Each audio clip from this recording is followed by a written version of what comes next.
He came into the room, made a statement that he made was, I won't even characterize it. He just took a pass. And it just makes me wonder why he did that. In any event, I pray for the President of the United States, and I pray for the United States of America. I'm pleased to yield now to the distinguished Democratic leader of the Senate, Mr. Schumer. Well, thank you, Speaker Pelosi. And to watch what happened in the White House would make your jaw drop. Joining us now is Senator Chuck Schumer of New York. He's the leader of the Democratic Party in the U.S. Senate. Sir, thank you so much for being here tonight. I really appreciate you making time. My jaw is back in place. Well, tell us what caused you to say that today. I mean, as far as we could tell from out here, the president was supposed to meet with you at the White House. He walked in, got upset, walked out, and then he went out into the Rose Garden and announced that he won't do anything else as president unless all investigations into him are ended. It was a very weird thing to watch from afar. Can you tell us more about what actually happened? Yeah. Well, first, we started out with perfect good faith. We Democrats believe in infrastructure. It's so important to the country.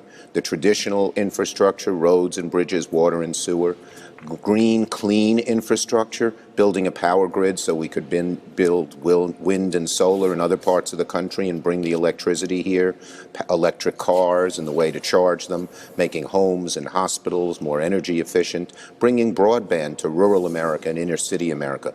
I had a 35-page document that I was ready to give the president and show him what we wanted to do. And we were just shocked by what happened. The president 3 weeks ago, we got him to say that he'd be for $2 trillion of infrastructure. And we said, now, Mr. President, you better show us how you're going to pay for it, because in the past you haven't done that. He said, sure, I will. I think what happened is two things at once, Rachel. First, they were just afraid, unable to put together any infrastructure plan.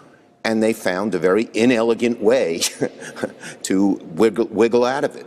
But second, these investigations are really getting under his skin, because the courts in the last 2 days, as you mentioned earlier, have gotten right to the core of what Trump is most afraid of. People looking at all the financial stuff, whether it's being from the banks or from his accountant. And so this was pre-planned. There's no question about it. He had that little sign out there in the Rose Garden.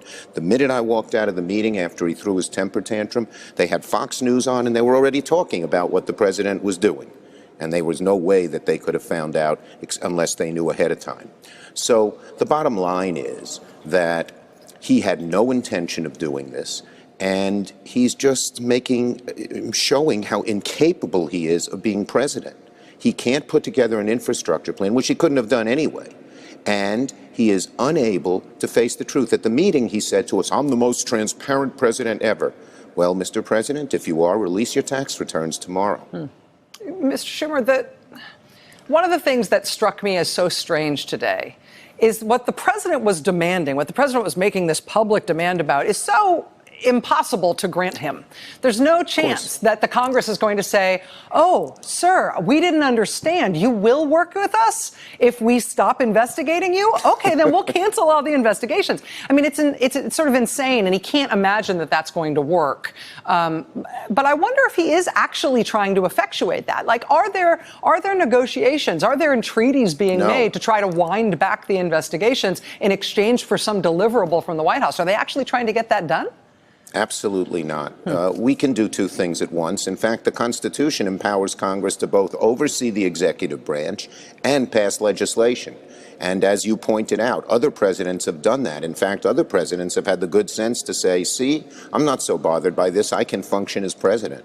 What President Trump showed today is that these investigations are so paralyzing him that he can't function as president and do something that presidents have done since the early days, Henry Clay and Andrew Jackson and Teddy Roosevelt, and that is build infrastructure. In terms of the motivation for what the president's doing right now, you mentioned the prospect that the president that these investigations are getting under his skin, that potentially the taxes and financial information is particularly a sensitive matter for him. New York State legislature today passed this interesting law that would allow the state to hand over his state tax returns if the tax writing committees in Congress wanted to see them. As New York's senior senator, I wondered what you thought of that and of the news that apparently the Democrats in the House don't seem ready to avail themselves of that offer from your state. Well, I didn't know the second part. I think it's a great idea, and I think they should use it. Every president, especially this president with so many financial entanglements, should be releasing their tax returns. You know, most members of the Congress, the Senate, I've been doing it for years. That's an obligation you have to the public. But when you think about it, these things hit home. How do we know? Well, 3 weeks ago, when we had our first meeting, the investigations were going on. The president didn't throw a temper tantrum, make a brief speech and stomp out and say there are investigations going on. I think it's risen, the level of concern and agitation in the president's own self has risen because of the last 2 days of court cases, because this was totally planned. The night before, he wrote us a letter that he was going to discuss trade. He was flailing around because he didn't know how to do an infrastructure bill, and the hard right wouldn't let him pay for it. You know, we Democrats have proposed paying for it by reducing some of those tax cuts that were made on the very wealthy, making them pay more and putting that into American jobs. That's a great issue. He couldn't do that because the right wing has totally have a stranglehold on him. And at the same time, he's so agitated by these investigations that he used that as the excuse today. But it was pre-planned, but pre-planned probably 6 hours or a day earlier. Senator Schumer, if you have a minute to stick around, there's one other matter Yes. that I want to ask you about. If you could stay with us. All right, Senator Chuck Great. Schumer, the leader of the Democrats in the Senate, is with us. We'll be right back with him after this. Hey there, I'm Chris Hayes from MSNBC. Thanks for watching MSNBC on YouTube. If you want to keep up to date with the videos we're putting out, you can click subscribe just below me or click over on this list to see lots of other great videos.